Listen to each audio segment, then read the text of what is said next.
夫妻为了买房假离婚，老是妻子信以为真，不料丈夫转头就偷偷跟别人领证，妻子知道后崩溃大哭。面对这样的结果，她无法接受。那么这究竟怎么回事呢？新来的朋友点点关注，点点赞。我们来看事情的来龙去脉。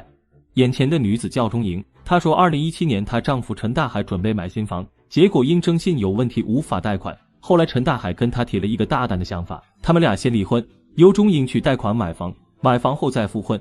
钟莹因为信任丈夫，贷款当天下午便去付了首付，之后他们还以夫妻名义同居，2018年还生下3胎。离婚后不久，陈大海又跟钟莹说，现在猪价行情好，让钟莹拿钱出来投资办养殖场。结果钱投资下去，陈大海便把养殖场落户到自己名下。等事业慢慢开始有起色，养殖场的价值将近300万左右。就在这时，陈大海跟钟莹摊牌了，发来了一张结婚证。确实跟这个女人1月24号离了证。12月24。12月24号，他给你发的时候说的什么？你也早点找个男人嫁了，我爱他，尽管他是个娇娇女，我都爱他。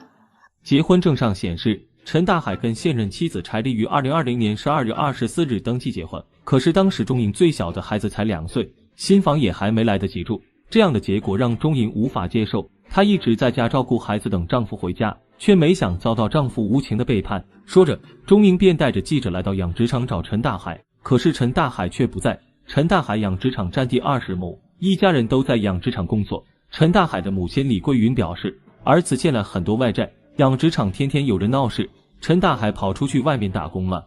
看见钟莹的到来，李桂云突然激动了起来。李桂云表示，对于陈大海跟钟莹离婚一事，他并不知情，反而是钟莹蛮不讲理。几天前带人上养殖场大闹，把玻璃门窗、冰箱都给砸烂。因为不知情，他还以为钟莹跟儿子吵架了。李桂云又说，几个月前他还好心接钟莹过来一起过中秋，修复他跟儿子的感情，可没想到钟莹把孩子丢在养殖场不管不顾，还把冰箱家具都给搬走了。钟莹的做法让他们彻底寒了心，他不明白钟莹为何要这么狠心。在李桂云口中，钟莹才是那个抛弃家庭的人。钟莹听到这话，立即气愤地表示，要不是他撞见陈大海跟别的女人商量怎么对付他，估计到现在还蒙在鼓里。小孩子哭了，我去想把我老公叫出来嘛，他在猪场里面，你知道他猪场里面干什么？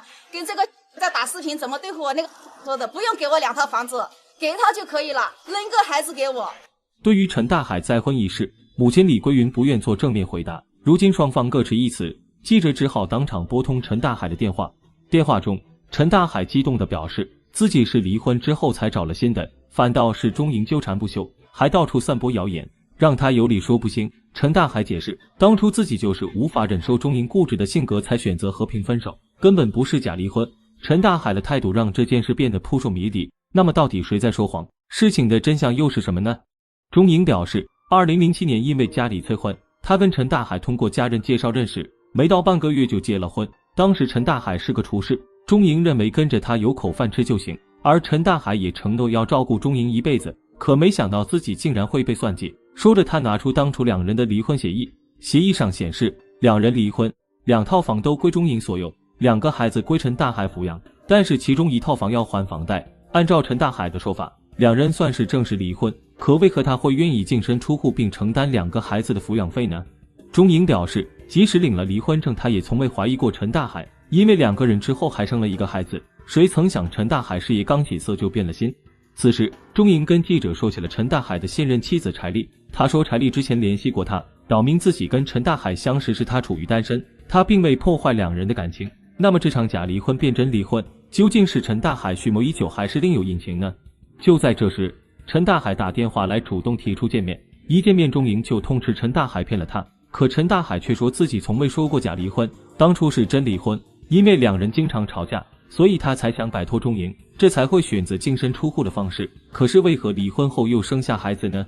陈大海解释说，2年前生下的孩子是钟莹求复合才生的，可他实在无法忍受钟莹的强势和多疑。本身跑业务啊，有时候没回家吧，他就在我车下面就装什么定位啊，装定位，装定位，在小墙壁上面装些定位过来啊，就装到我车下面，就你的这样是我，他是很多疑，很多疑。那么为何当初不直接讲清楚，而是要假借买房的名义让钟莹抱有希望呢？2人结婚10年，彼此成就。那时陈大海主外拉客户，钟莹主内带孩子看猪饲料店面，生活原本平淡而幸福。3年前离婚买房对陈大海来说是解脱，对钟莹来说犹如幻梦一场。钟莹最气愤的是自己被骗了，当初陈大海不应该以这样借口来跟她离婚，让她天真的以为陈大海对她还有感情，所以才会相信他，投入精力和财力支持他创业。直到那个女人出现，他才知道自己不如个外人。陈大海坦言，在生完大女儿后就跟钟莹没有感情了。听到这话，钟莹直接崩溃了，她无法接受这样的事实，嚎啕大哭了起来。可一旁的陈大海却无动于衷，拔腿就要走。既然离婚成为事实，感情无法挽回，钟莹也瞬间清醒，她无法追究陈大海对家庭的背叛，那她就要求按离婚协议执行，把房子过户到他名下，再补偿他20万的创业基金。那么陈大海会答应吗？听到钟莹的要求，陈大海觉得有些可笑，自己辛辛苦苦在外跑业务拉生意，钟莹只是在家带孩子，每一笔钱都是他赚来再转入钟莹名下。至于养殖场，钟莹也没什么本钱，如今房子车子都归钟莹名下，3个孩子也不用他抚养，这对钟莹来说已经算仁至义尽了。可如今他还想要20万。陈大海直言，当初他跟钟莹闪婚跟完成家中任务似的，结婚后让他觉得压力很大，因为钟莹的娘家人一直看不起他，所以他努力打拼事业，极力想证明自己，也希望能赢得钟家人的尊重。可他却从未感受家人给他的温暖。现在2套房子都归钟莹所有，他只能带着孩子到外面租房。陈大海还透露自己还欠着上百万的卖债，他都没有让钟莹去承担。可是到如今2人纷争，又该何去何从呢？3个无辜的孩子又该怎么办？你做我的来，我那样把你赎进赎，而且他还对我口实，还干过的，他觉得他这一辈子那个我来着，我没把你当家人名字的。妈妈是归你一归，妈妈是嫌你一是嫌，你不可能的，别个看你不是，你要你是只看着你是。钟莹的母亲闻讯后直言女儿不值得，从小她便把女儿当成掌上明珠爱护。女儿嫁给陈大海后虽没有做过重活，但生下3个孩子，也受过不少委屈。另外她表示自己从未看不起陈大海，当初办养殖场的时候都是钟家人一起帮忙打点，她一直将陈大海视为女婿看待。可是到如今她也只能劝女儿全身而退。为了尽快把事情解决，双方约定到当地司法所协商。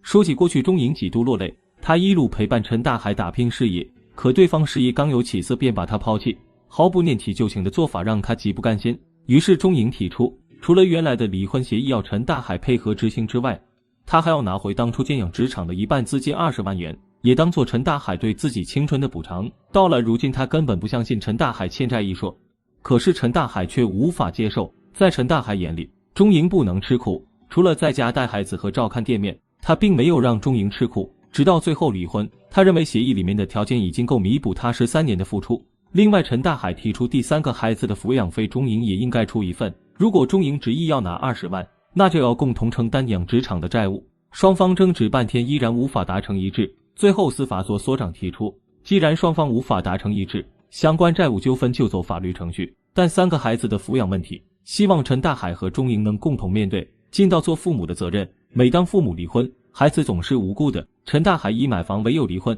可他从未想过孩子需要承担2人分手的代价。那么对于陈大海的做法，你又是如何看待呢？欢迎视频下方留言讨论，我们下期再见。